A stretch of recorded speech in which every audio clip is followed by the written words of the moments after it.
All right. Welcome to the deep dive. Yeah. If you're here, I'm betting you're ready to really get the samurai. Yeah.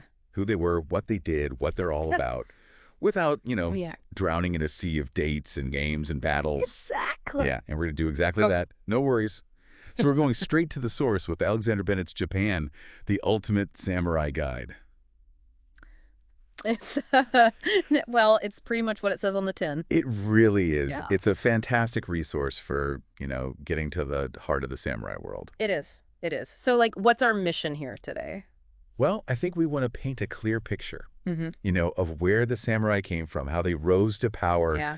the key figures who shaped their story, and how their image has evolved over time. It's a fascinating story. Oh, it is. It is. And it starts right off the bat, samurai or bushi, you hear those words. Oh, yeah. And you instantly picture these amazing warriors, Right. incredible swordsmen, strict code of honor. You even see it today. Think about Japan's national soccer team, Samurai Blue. Absolutely. A powerful image. It is. But, we've got to be careful. The history is always, way more complicated Sure. than just, simple nobility. And that whole idea of an inherited samurai spirit, Right. Right. it's romantic, it's appealing. Yeah. But if you really want to understand, Yeah. you've got to get into the history. You have to. Especially if you're living in Japan. Exactly. Exactly. Mhm. And it didn't just, appear overnight. No, not at all. Right. They had to come from somewhere. Yeah, and we can trace those roots back to, the Heian period, Okay. 794 to 1185. Now, the nobles in Kyoto, they were pretty focused on court life, culture, the arts, Right. and they weren't too keen on, directly managing their estates out in the provinces. So, who took care of all that? Well, the younger noblemen, often the ones who didn't have, as many opportunities in the capital, with all the social circles and such, they ventured out east. They managed these estates, developed the land, kept order among the locals, and dealt with any, conflicts that popped up. So it was hey, go out there and prove yourself. Kinda. Deal with the riffraff, show us what you're made of. Right. And this period also saw a shift Yeah. where government functions, including military operations, started to become privatized. So that created a need, right? Mhm. A need for people who knew how to fight, how to handle themselves. Exactly. So you start to see private armies popping up, belonging to these aristocrats, and hiring mercenaries became really common. Wow. Oh, yeah. Even powerful entities like retired emperors, noble families, temples, provincial officials, they all had their own, little armies in a way. And out of all that, you had two big clans that, rose to the top. Yeah, the Taira and the Minamoto. Right. The Taira, sometimes called Hike or Haiji. Yeah. And the Minamoto or Genji. Yeah, and they were both branches of the imperial family. Oh, really? Yeah. Yeah, so they had these connections that other purely martial groups just didn't have. So it wasn't all just, brute force. No, it was about politics, connections, knowing the right people. Savvy. The Taira established themselves in the Kanto region relatively early, followed by the Minamoto a century or two later. And the Minamoto, they started gaining influence in the capital. They got close to the Fujiwara nobles, the ones who controlled a lot of the court appointments through marriages and such. Oh, yeah, the puppet master. Right, right. So the late Heian period. Yeah. This is where things get really interesting. Oh, it does. Right? Because these warrior clans are becoming more powerful, more involved in politics. And sometimes that meant, violence. Definitely. A turning point was the Hogan disturbance in 1156. Okay. It all blew up over a succession dispute, who should be the next emperor. Right, royal drama. Yeah. The Taira and Minamoto, they actually ended up on opposite sides initially.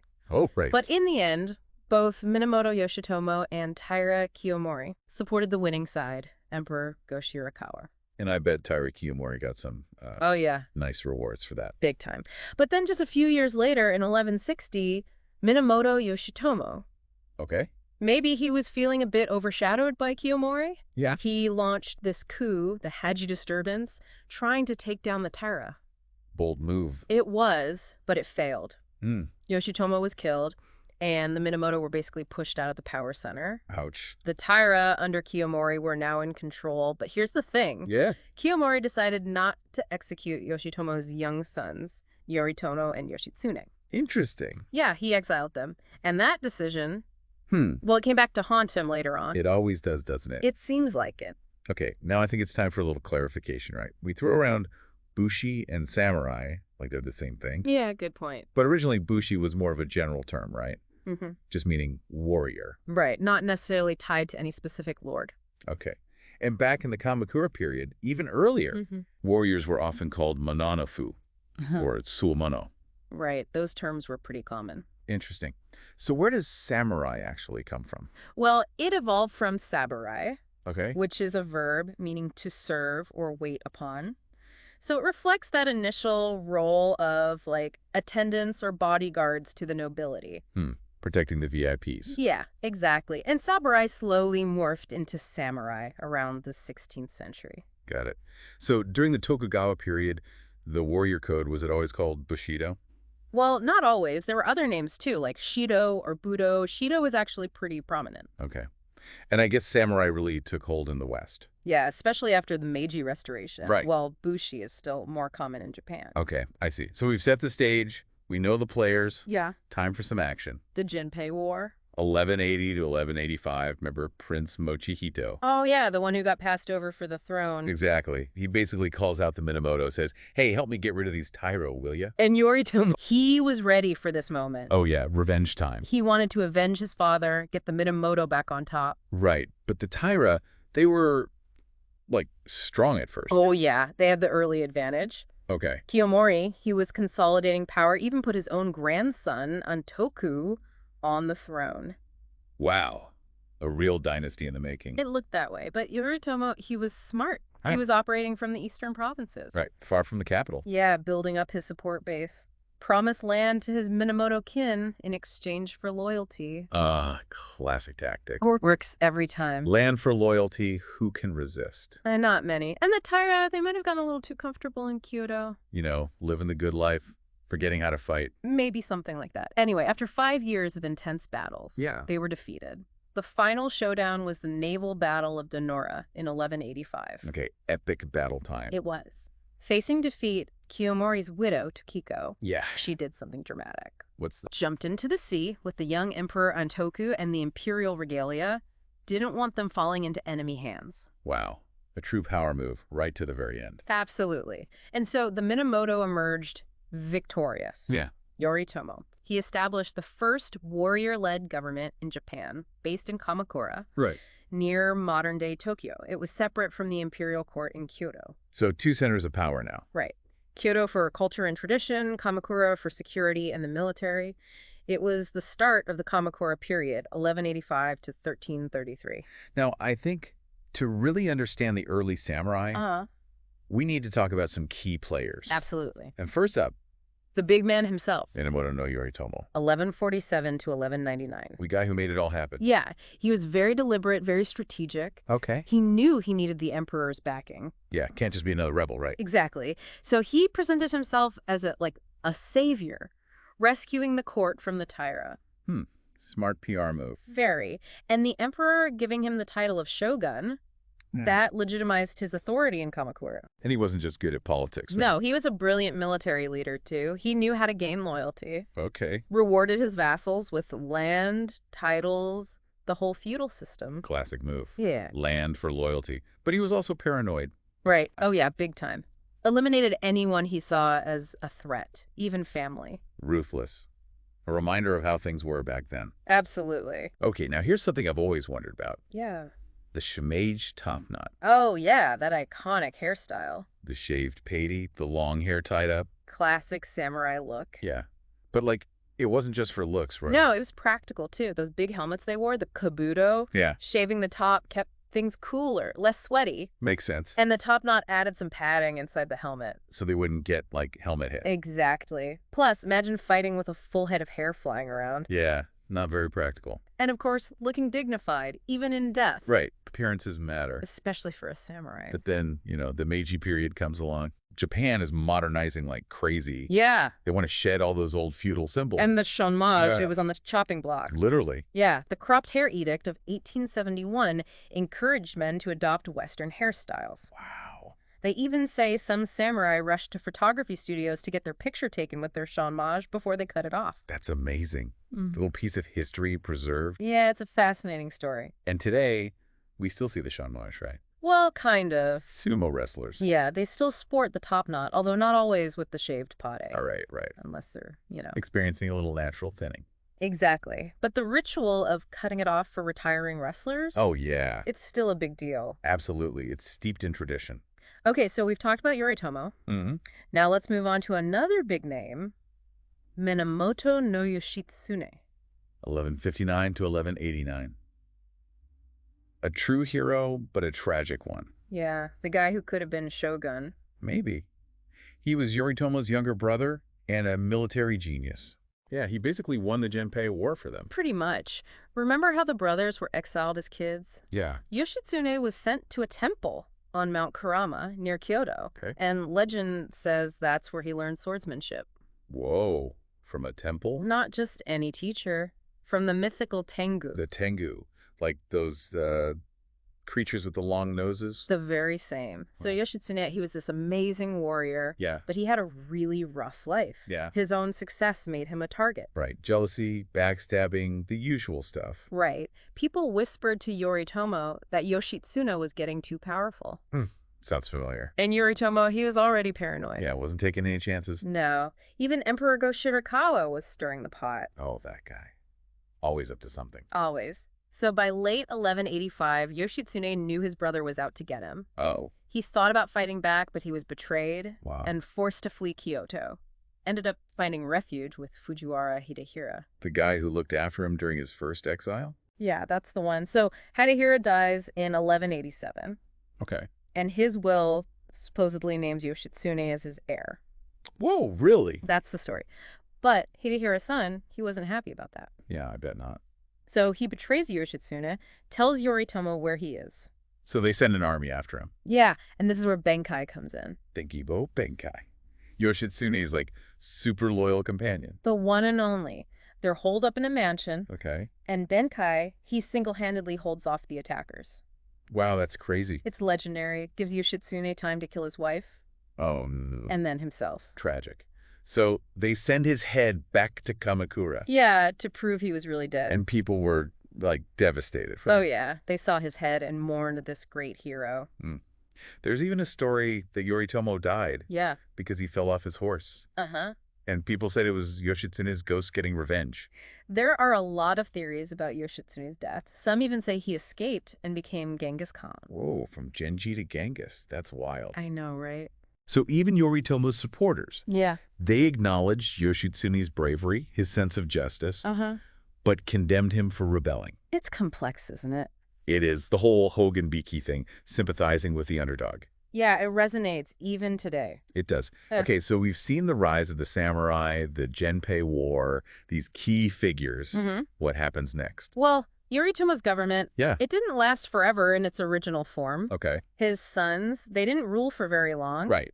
And eventually, the Hojo regents took over. The dojo. Yeah, they were basically the power behind the throne, controlling the shoguns. The puppet masters. You could say that. And then we get to the Muromachi period. Or the Ashikaga period. Right, from 1336 to 1573. Yeah. The shogunate moves back to Kyoto. Okay. And this is where we see a real cultural flowering among the samurai.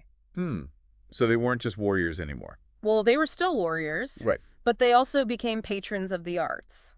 Things like the tea ceremony, theater. So they were embracing the high culture of Kyoto. Yeah, they were adapting. They developed these house codes, too. Okay, what are those? Basically, internal rules for samurai families or clans. Not just about battle, but about everything. How to dress, how to behave. Right, like a samurai etiquette guide. Exactly. But of course, peace never lasts forever.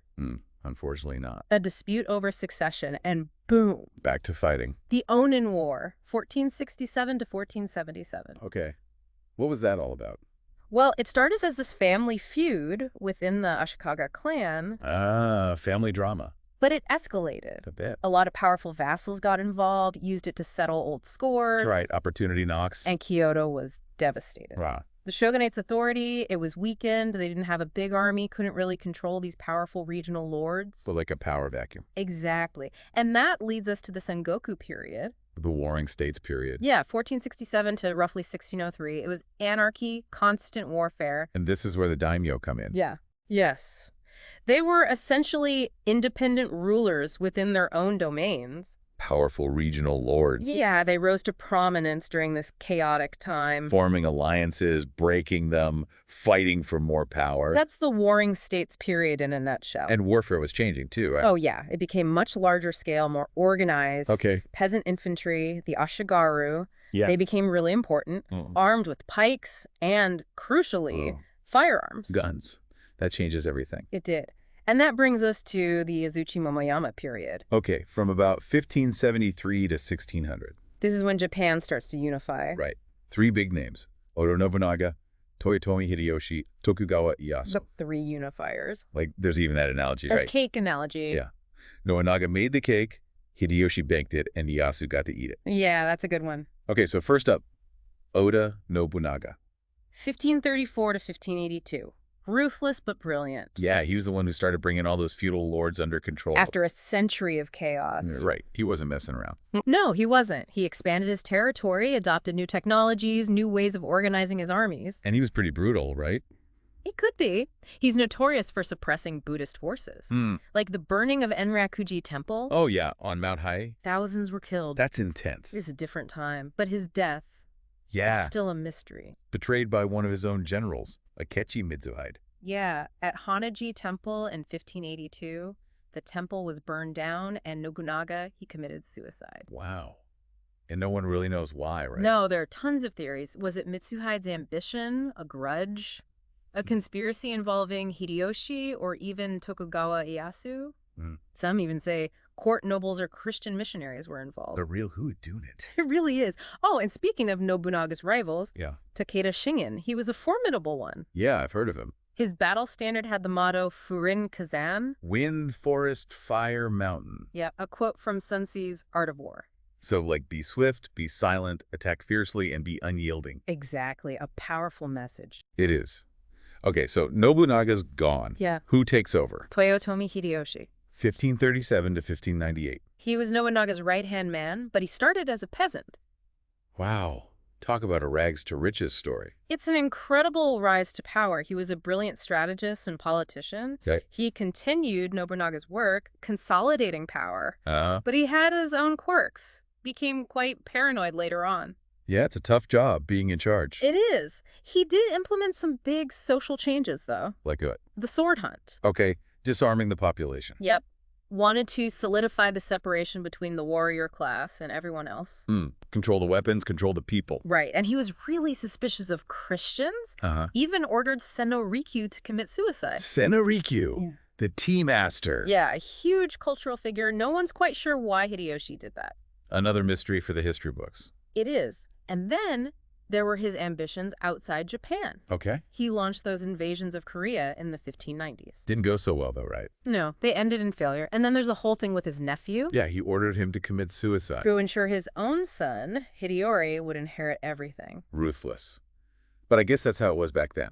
It was a different time, for sure. Okay, so finally, we get to Tokugawa Ieyasu. 1543 to 1616. The ultimate patient strategist. Yeah, the guy who finally brought peace to Japan. He outmaneuvered everyone, played the long game. And he had a rough childhood, right? Oh, yeah. Spent years as a hostage. Wow, I bet that shaped him. I'm sure it did. He learned diplomacy, had a plan for the future. So he allied with Nobunaga? Yeah, even had to execute his own wife and son to prove his loyalty. Whoa, that's intense. It was. His relationship with Hideyoshi was more complicated, a mix of cooperation and tension. But when Hideyoshi died, Ieyasu saw his chance. He broke his promise to support Hideyoshi's son. Led to the Battle of Sekigahara in 1600. The battle that decided everything. And Ieyasu won? Decisively. And with that victory, he established the Tokugawa shogunate in Edo in 1603. The start of the Edo period. Exactly. 265 years of peace and stability. Amazing. Yeah. So Nobunaga and Hideyoshi laid the groundwork. Yeah. But Ieyasu, he's the one who actually got to enjoy the peace. And he made sure the Tokugawa would rule for a long time. Smart guy. Okay, so the Edo period, 1603 to 1868. Japan, under the Tokugawa shogunate. Edo, now Tokyo, is the center of everything. Right. And society, it was really structured. You had the warrior class, the farmers, artisans, merchants. Like a social hierarchy? Yeah, very strict. But the lines could blur sometimes? Oh, okay. But for the samurai, this piece presented a problem, right? In a way, yeah. Their whole identity was tied to war. Right, so what do they do? Some took on bureaucratic roles in the government. Okay. Desk jobs for the samurai? Yeah, kind of. Others lived on stipends, not much active duty. So a lot of free time. You could say that, and this is when Bushido really developed. Like the code of honor. It was about honor, loyalty, self-discipline, all those things. But then things start to change again, right? Yeah, towards the end of the Edo period. A Bakumatsu period. Uh-huh.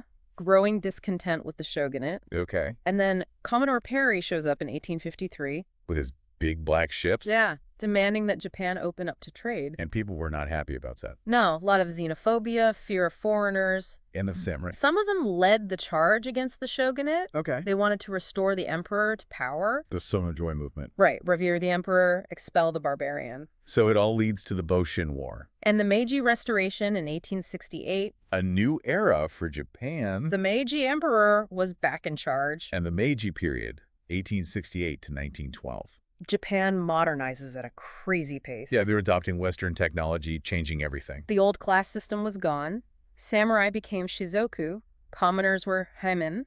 Okay. And samurai lost their privileges. Like what? In 1876, they were banned from carrying swords in public. Wow. A huge symbolic change. It was. They also introduced conscription in 1873. So anyone could be a soldier now. Yeah, not just samurai. And that caused some pushback. Right? Oh yeah, some samurai weren't happy about losing their status. Like the Setsuma Rebellion in 1877. Led by Saigo Takamori. The charismatic leader. He was. But the Meiji government, they used the emperor's authority, and they promoted this idea of a Japanese spirit. Rooted in samurai culture and Bushido? Exactly. And they won some big wars, too. The Sino-Japanese War and the Russo-Japanese War. That fueled national pride. Yeah, Japan was a rising power. And then we move into the 20th century. The Taisho period, the Showa period. Yeah, brief periods of democracy, then militarism, war, and then rebuilding. And the samurai. Their image was still there. People talked about the samurai spirit of the salaryman. The dedicated worker. Yeah. And then the Heisei period. Japan's Cool Japan initiative. Using samurai culture to promote Japan globally. It's a powerful image. It is. Okay, now I think we need to talk about some other groups. Okay. Women warriors, ninja, ronin. Right. Women in samurai society, they weren't always front and center. No, but they were influential. Yeah. Wives, mothers, daughters. And some were warriors, too. The Anamusha. Yeah, like Tomo Gozen and Hangaku Gozen. They fought in battles. And we're learning more about their roles, right? Oh, yeah. Archaeology is showing that women participated in battles more than we thought. They also trained in martial arts, defended their homes, and their role in raising their sons, teaching them the warrior code. Yeah. That was crucial. Passing on the tradition. Exactly. Now, the ninja... Yeah. They were real, but not like in the movies. Right. No walking on water or disappearing in a puff of smoke. No, but they were skilled in espionage, sabotage, guerrilla warfare. Okay. They came from the Iga and Koga regions. Right. Basically, farmers and independent samurai who banded together. To protect themselves. Yeah. They resisted Oda Nobunaga and later worked for people like Tokugawa Ieyasu's. Hattori Hanzo was a ninja. Right. That's the legend. Cool. But ninjutsu, the martial art. It's actually more popular outside Japan today. Really? Yeah, kind of ironic. And the ninja houses are for tourists than anything. Right. Finally, we have the Ronin. Masterless samurai. Wave men. Why wave men? Like drifting on the waves, no fixed course. I get it. They became masterless for all sorts of reasons. Their lord died, they were disgraced. Okay. Some became martial arts instructors, bodyguards. Others ended up in poverty, even crime. So being a Ronin, it wasn't always a good